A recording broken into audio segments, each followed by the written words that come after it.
નમસ્કાર મિત્રો, આ વિડીયોની અંદર આપણે વાત કરવાની છે ગુજરાત સરકારની અંદર પોલીસ કર્મચારીઓ જે છે તેને મળતા પગારની વાત કરવાની છે, તેમને મળતા ભથ્થાઓ, રજા પગાર મળે છે તેની પર આપણે ચર્ચા કરવાની છે. સાથે સાથે જે રજાઓ મળે છે અને પ્રમોશન જે મળે છે તેની સમગ્ર ચર્ચા જે છે આપણે વિડીયોની અંદર કરવાની છે. મિત્રો, જો તમને વિડીયો સારો લાગે તો વિડીયોને લાઈક, શેર અને સબસ્ક્રાઇબ કરજો. આવો મિત્રો, વિડીયોની આપણે શરૂઆત કરીએ. ગુજરાત સરકારની અંદર આપણે જોવા જઈએ તો પોલીસ કર્મચારીઓને જે છે એ પગાર મળે છે, તો તે પગારની અંદર આપણે જોવા જઈએ તો કે કયા કયા ભથ્થાઓ મળે છે તેની પણ આપણે વાત કરવાની છે. અહીંયા જોવા જઈએ તો કે ફિક્સ, તો કે અહીંયા ગુજરાત સરકારની અંદર જે છે વર્ગ 3 ના કર્મચારીઓની જે છે એ ભરતી ફિક્સ પગારની અંદર થાય છે. તો પોલીસ કર્મચારીઓની અંદર આપણે જોવા જઈએ તો કે શરૂઆતના 5 વર્ષ માટે જે છે લોકરક્ષક તરીકે જે છે એ ગણવામાં આવે છે, તો એ લોકોનો પગાર જે છે 26,000 રૂપિયા છે. ત્યારબાદ જે છે એ એએસઆઈ ની ભરતી પણ જે છે એ 5 વર્ષ માટે ફિક્સ માટે કરવામાં આવી હતી. હાલ એ ભરતી પ્રક્રિયા જે છે બંધ કરવામાં આવી છે અને પીએસઆઈ ની ભરતી પણ જે છે એ પણ ફિક્સ માટે જે છે 5 વર્ષ માટે કરવામાં આવે છે. એએસઆઈ ની અંદર ફિક્સ 5 વર્ષ માટે 26,000 રૂપિયા પગાર છે અને પીએસઆઈ માટે જે 5 વર્ષના જે ફિક્સ વર્ષનો સમયગાળો છે તો તેના માટે 49,000 રૂપિયા 49,600 રૂપિયા છે. હવે અહીં આપણે જોવા જઈએ તો કે જે લોકોના 5 વર્ષ પૂર્ણ થાય છે અને પછી જે ફૂલ પગાર થાય છે, તો ફૂલ પગારની અંદર સાથે સાથે કયા ભથ્થાઓ મળે છે તે આપણે જોઈ લઈએ. તો 7મા પગાર પંચ મુજબ જે છે એ પે મેટ્રિક્સ જે છે એ આપણે દર્શાવેલો છે. ત્યારબાદ મોંઘવારી ભથ્થું જે છે એ 55% છે અને હાલ જે આપણે વિડીયો બનાવી રહ્યા છીએ તે તારીખે આપણે જોવા જઈએ તો કે કેન્દ્ર સરકારની અંદર જે છે 3% વધારા માટેની જે છે એ મંજૂરી આપવામાં આવી છે. ગુજરાત સરકાર પણ જે છે એ 1 જુલાઈ 2025 થી જે છે એ 3% મોંઘવારી જે છે વધારો આપશે. હજી આપેલું નથી, એટલે 55% અત્યારે મોંઘવારી છે, પછી મોંઘવારીમાં જે છે 3% વધારો થશે. એચઆરએ આપણે જોવા જઈએ તો કે એચઆરએ જે છે એ પણ ગુજરાત સરકારની અંદર જે છે એ 8%, 16% અને 24% પ્રમાણે આપવામાં આવે છે. જેમાં જોઈએ તો કે આપણે અમદાવાદ અને ગાંધીનગર તો એ એક્સ કેટેગરીની અંદર આવે છે, એને જે છે 24% મળે છે.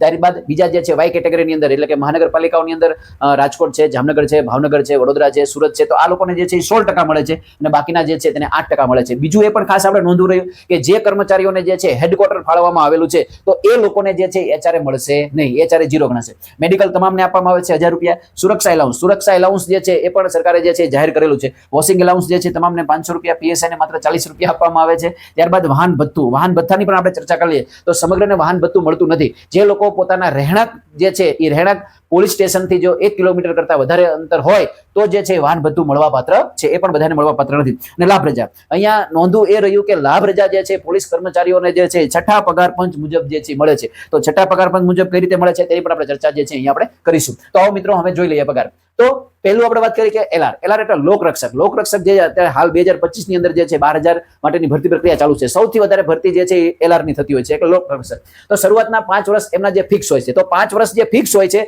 એની અંદર 26,000 રૂપિયા જે છે ફિક્સ અને સાથે અન્ય ભથ્થાઓ પણ મળે છે. જ્યારે બીજા કર્મચારીઓ હોય, શિક્ષક હોય, તલાટી હોય કે અન્ય ક્લાર્કની ભરતી જે થતી હોય તો તેની અંદર ફરજિયાત 5 વર્ષ ફિક્સ અને એ લોકોને માત્ર 26,000 રૂપિયા મળે છે, અન્ય ભથ્થા મળતા નથી. એટલે પોલીસ કોન્સ્ટેબલની અંદર જે છે અન્ય ક્લાસ 3 ના કર્મચારી કરતા જે છે પગાર ધોરણ સારું છે. કયા ભથ્થાઓ બીજા મળે છે? તો સુરક્ષા એલાઉન્સ જે છે 3500 રૂપિયા મળે છે, વોશિંગ એલાઉન્સ 500 રૂપિયા અને એ લોકોને 1 દિવસનો પગાર જે છે એ 650 રૂપિયા છે લાભ રજા માટેનો જે છે. હવે અહીંયા આપણે એ પણ નોંધવું રહ્યું કે મોટાભાગના કર્મચારીઓ તમે જુઓ તો એ લોકોને શનિ રવિ જે છે રજા હોય છે. શનિવાર જે છે 2 શનિવાર અને બાકીના જે છે રવિવાર. જ્યારે પોલીસ કોન્સ્ટેબલની અંદર આપણે જોવા જઈએ, પોલીસ વિભાગની અંદર જોવા જઈએ તો રજા બાબતે જે છે એ લોકોને બહુ છૂટછાટ મળતી હોતી નથી. તો અહીંયા એમને જે લાભ રજા મળે છે એ કેની મળે છે? તો કે રવિવાર હોય, શનિવાર હોય, જે અન્ય કચેરીઓમાં જે રજા હોય છે અને અહીંયા પોલીસ સ્ટેશનની અંદર જે લોકો ફરજ બજાવે છે તો એના ભાગરૂપે જે છે એ લોકોને પગાર મળતો હોય છે. તો જ્યારે ફિક્સ હોય છે ત્યારે 1 દિવસનો 650 રૂપિયા હોય છે. અહીંયા આપણે જોવા જઈએ તો કે દરેક મહિનાની અંદર 4 રવિવાર તો ઓછામાં ઓછા આવવાના, ક્યારેક 5 આવી જવાના અને 2 શનિવાર ફરજિયાત હોવાના, એટલે કે 6 રજા અને બીજી 2 જાહેર રજા હોય.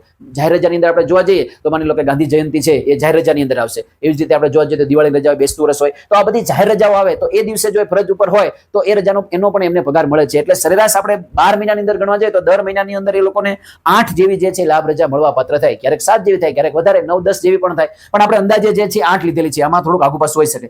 તો 1 દિવસનો 650 રૂપિયા પગાર, એવા 8 દિવસનો 5200 રૂપિયા જે છે પગાર થાય. પણ ફિક્સમાં છે એને તો કુલ પગાર જે છે 35,200 રૂપિયા થાય અને આમાં અંદર કપાતની અંદર માત્ર એમને વ્યવસાય વેરો જે છે 200 રૂપિયા કપાય છે, બાકીનો પગાર જે છે એમના ખાતામાં જમા થાય છે. તો આ વાત કરીએ આપણે ફિક્સની અંદર. જે લોકરક્ષકની અંદર 5 વર્ષ સુધી નોકરી કરે છે તે લોકોને 35,200 રૂપિયા પગાર જે છે મળવા પાત્ર છે.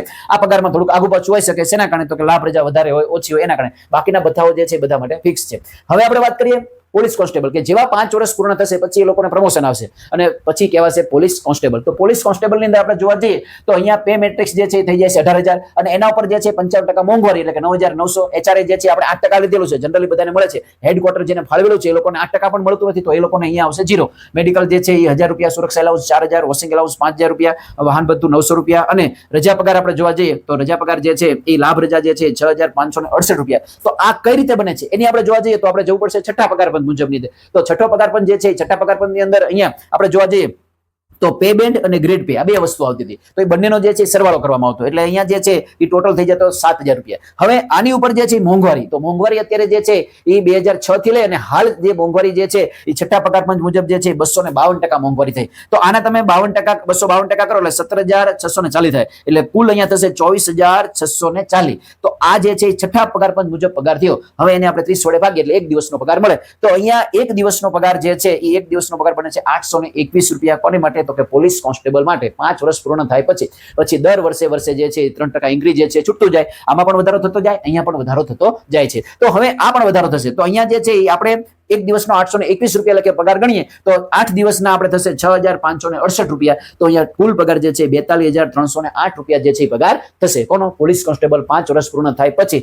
આ પગાર જે છે એની અંદર આપણે લાભ રજા પણ એડ કરેલી છે. જ્યારે આપણે જોવા જઈએ તો કે અહીંયા પોલીસ કોન્સ્ટેબલ ની અંદર જોવા જઈએ તો આપણે પગાર જે છે એ લોકોને 2 વખત થતો હોય છે, કે લાભ રજાનો પગાર જે છે એ પછી જમા થતો હોય છે અને બાકીનો જે છે એ પગાર જે છે પહેલી તારીખે જમા થઈ જતો હોય છે. હવે ત્યારબાદ અહીંયા પોલીસ કોન્સ્ટેબલ માંથી જે છે પ્રમોશન આવશે હેડ કોન્સ્ટેબલ નું. હવે અહીંયા હેડ કોન્સ્ટેબલ નું પ્રમોશન આપણે જોવા જઈએ તો આ કર્મચારીઓ જે છે એ 10, 20 અને 30 આ રીતે આટલો સમયગાળો જે હોય છે. પણ આ લોકોનું પ્રમોશન જે છે પોલીસ પરિવારની અંદર આપણે જોવા જઈએ તો કે પ્રમોશનનો જે ક્રાઇટેરિયા જે છે જિલ્લા વાઇઝ હોય છે. જિલ્લાની અંદર જો જગ્યાઓ ખાલી થતી હોય તો 10 વર્ષ કરતા વહેલા પણ પ્રમોશન આવી જતું હોય છે. અને ઘણા બધાને હેડ કોન્સ્ટેબલનું પ્રમોશન 10 વર્ષ કરતા પણ વધારે સમયગાળો થતો હોય તો વાર પણ લાગતી હોય છે, પણ એને પગાર જે છે એ 10 વર્ષે મળી જાય છે.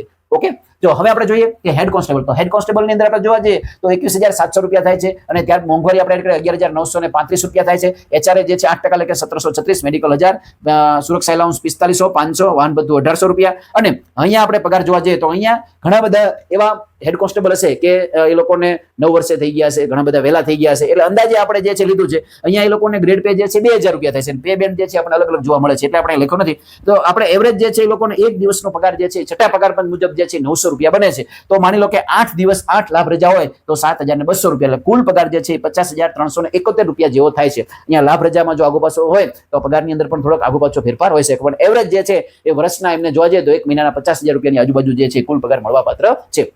હવે હેડ કોન્સ્ટેબલ માંથી પ્રમોશન જે છે એ મળે છે એએસઆઈ ની અંદર. તો એએસઆઈ ની અંદર પ્રમોશન મળે તો એએસઆઈ ની ભરતી મિત્રો ડાયરેક્ટ પણ થતી હતી, પણ એ ભરતી પ્રક્રિયા જે છે 2 ભરતીઓ થઈ અને હવે ભરતી પ્રક્રિયા લગભગ થવાની શક્યતા ઓછી છે. તો ડાયરેક્ટ જે ભરતી થાય છે એ લોકોને અહીંયા એલઆર ને જે પગાર મળે છે એટલો જ પગાર મળે છે. ફિક્સ 26,000 રૂપિયા, બાકીના ભથ્થાઓ જે છે સુરક્ષા એલાઉન્સ 3500 રૂપિયા જ મળે છે, એટલે આટલા જ ભથ્થાઓ અને બાકીનો લાભ પગાર આ રીતે જેમને મળે છે.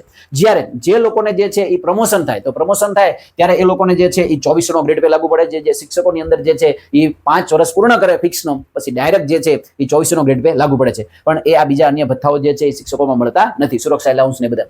હવે એએસઆઈ ની અંદર આપણે વાત કરીએ તો કે એએસઆઈ ની અંદર જે છે એ પે મેટ્રિક્સ બને છે 25,500, 14,200 ને 14,025 રૂપિયા જે છે એ મોંઘવારી, 2,040 રૂપિયા જે છે એ એચઆરએ, 1,000 રૂપિયા મેડિકલ, 500 એ સુરક્ષા એલાઉન્સ, 5,000 સુરક્ષા એલાઉન્સ, 500 રૂપિયા વોશિંગ મળે છે, 1,800 રૂપિયા જે છે એ વાહન ભથ્થું. અને અહીંયા આપણે જોવા જઈએ તો કે છઠ્ઠા પગાર પંચ મુજબ જે છે એ પે બેન બને 7,510 રૂપિયા અને અહીંયા ગ્રેડ પે 2400, ટોટલ 9,910. પછી એના ઉપર તમે 252% મોંઘવારી કરો એટલે કુલ બને 34,883 રૂપિયા. અને એને આપણે 30 વડે ભાગીએ, ફેબ્રુઆરી મહિનો હોય તો 28 દિવસ વડે ભાગવાનો, 31 દિવસનો મહિનો હોય તો 31 વડે, તો અહીંયા એક દિવસનો પગાર જે છે એ 1,163 રૂપિયા જે છે બને છે. આ જે છે છઠ્ઠા પગાર પંચ મુજબ. તો એવી 8 રજાઓ જો મળેલી હોય મહિનાની અંદર તો 9,304 રૂપિયા જે છે એ પગાર લાભ રજાનો મળવા પાત્ર છે. એટલે ટોટલ પગાર આપણે કરવા જઈએ તો 59,169 રૂપિયા પગાર જે છે મળે છે. આ ક્યારે મળે તો કે એ લોકોને જે છે એએસઆઈ નું પ્રમોશન આવે ત્યારે. એએસઆઈ નું પ્રમોશન જે છે આવતા લગભગ જે છે 20 વર્ષ જેવો સમયગાળો થઈ જતો હોય છે. અને ઘણીવાર જે છે એ જિલ્લાની અંદર જો વેકેન્સી વધારે હોય એએસઆઈ ની તો ઝડપી આવી જતું હોય છે. આ જિલ્લા વાઇઝ જે છે પ્રમોશન મળતું હોય છે. હવે આપણે વાત કરીએ પીએસઆઈ.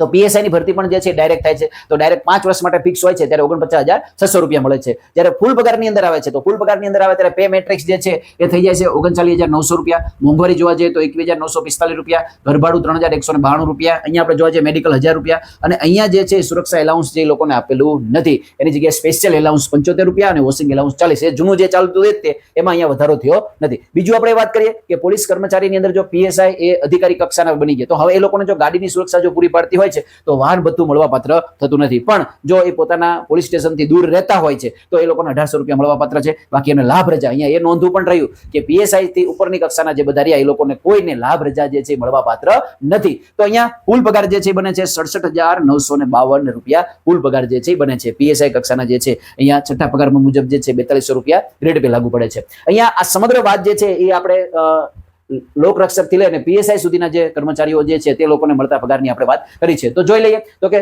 લોકરક્ષકને કુલ પગાર મળે 35,200, પોલીસ કોન્સ્ટેબલને 42,308 રૂપિયા, હેડ કોન્સ્ટેબલમાં 50,371, એએસઆઈ ની અંદર 59,169 રૂપિયા, પીએસઆઈ ની અંદર જે છે 67,952 રૂપિયા પગાર જે છે એ મળવાપાત્ર છે. આની અંદર આપણે જોવા જઈએ તો અહીંયા સુધી એએસઆઈ સુધી જે રજા પગાર છે એને પણ આપણે એડ કરી દીધેલો છે. હવે અહીંયા એ લોકોને જે છે આની સિવાય પણ અન્ય ભથ્થાઓ મળવાપાત્ર છે. તો એની અંદર આપણે જોવા જઈએ તો કે ટીએડીએ, તો ટીએડીએ જે છે કોને મળવાપાત્ર, તો કે પોતાના જે પોલીસ સ્ટેશન છે જે હેડક્વાર્ટર છે અને ત્યાંથી લઈ અને એ લોકો જો 8 કિલોમીટરની ત્રિજ્યામાં બહાર જાય તો જ મળવાપાત્ર છે, નહીતર મળવાપાત્ર નથી. અને પછી એનો સમયગાળો પણ છે કે જો એ લોકો 3 કલાકથી વધુ અને 6 કલાક સુધી રોકાય તો 30%, 6 કલાકથી વધુ અને 12 કલાક સુધી રોકાય તો 50% અને 12 કલાકથી વધારે રોકાય તો 100% જે છે મળવાપાત્ર છે. બીજી આપણે ચર્ચા કરીએ કે મુસાફરી દરમિયાન એ લોકોને કંઈક બંદોબસ્તમાં જવાનું હોય અને રહેવાને જમવાની જો સુવિધા મળેલી હોય તો ડીએ જે છે ચોથા ભાગમાં એટલે કે 25% મળે છે. અને બંનેમાંથી કોઈ પણ એક સુવિધા મળેલી હોય તો એ લોકોને ડીએ જે છે 50% મળવાપાત્ર છે. હવે ફિક્સ ની અંદર જે કર્મચારીઓ જે નોકરી કરે છે 5 વર્ષ માટે લોકરક્ષક જે છે એ એએસઆઈ છે તેની આપણે જોવા જઈએ તો ફિક્સ ની અંદર નોકરી કરે છે એ લોકોને 6 થી 12 તો 6 થી 12 કલાક સુધીનો જો સમયગાળો હોય તો 200 રૂપિયા અને 12 કલાકથી વધુ હોય તો 400 રૂપિયા જે છે મળવાપાત્ર છે. બીજું અહીંયા એ પણ એક આપ નોંધવું રહ્યું કે બદલી ભથ્થું પણ જે છે પોલીસ કોન્સ્ટેબલ જે છે એ કર્મચારીઓને મળવાપાત્ર છે. તો બદલી ભથ્થું જે છે એ ક્યારે, તો કે જાહેર હિતમાં જો બદલી કરવામાં આવી હોય તો જ તે સજાને પાત્ર હોય તો નહીં.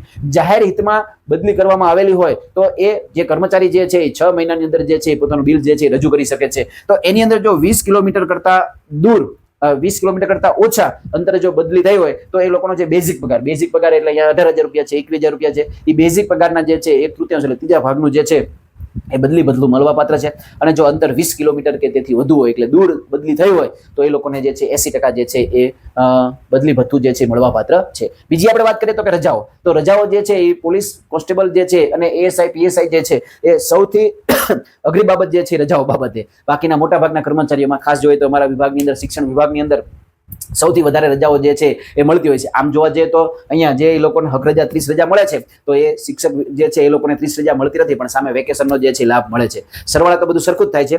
અહીંયા રજાઓ જોવા જઈએ તો કે રજાઓ જે છે 12 CL મળે છે, એ તમામને મળે છે.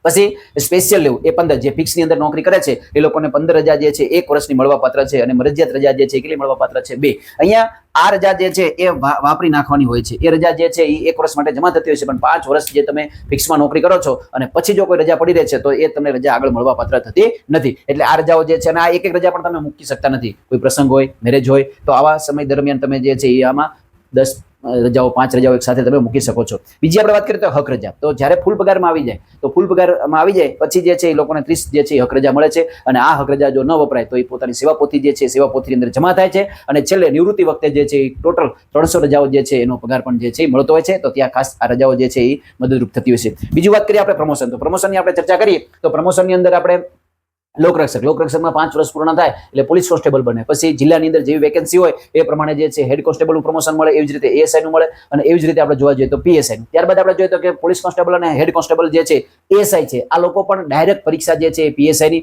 મોડ 1, મોડ 2 અને મોડ 3 માં જે છે આવતી હોય છે અને પીએસઆઈ ડાયરેક્ટ બની શકતા હોય છે. અને પીએસઆઈ માંથી તમે જે છે આગળ પ્રમોશન લઈને પીઆઈ બની શકો, પીઆઈ માંથી ડીવાયએસપી, ડીવાયએસપી માંથી એસપી એટલે કે જિલ્લાના વડા જે છે એ બની શકાતું હોય છે. તો આ સમગ્ર ચર્ચા જે છે આપણે પોલીસ કર્મચારીઓની જે છે મળતો પગાર, એને મળતું પ્રમોશન, એને મળતી રજાઓ, એને મળતા ભથ્થાઓ, આ સમગ્ર ચર્ચા જે છે આપણે મિત્રો વિડીયોની અંદર કરી છે. જો ક્યાંય આની અંદર બીજા ભથ્થાઓ મળતા હોય તો કાંઈ ચૂક રહી ગઈ હોય તો ચોક્કસથી કોમેન્ટ બોક્સની અંદર જણાવજો. મિત્રો આ વિડીયો તમને કેવો લાગ્યો ચોક્કસથી કોમેન્ટ બોક્સની અંદર જણાવજો. અસ્તુ, જય હિન્દ, જય ભારત.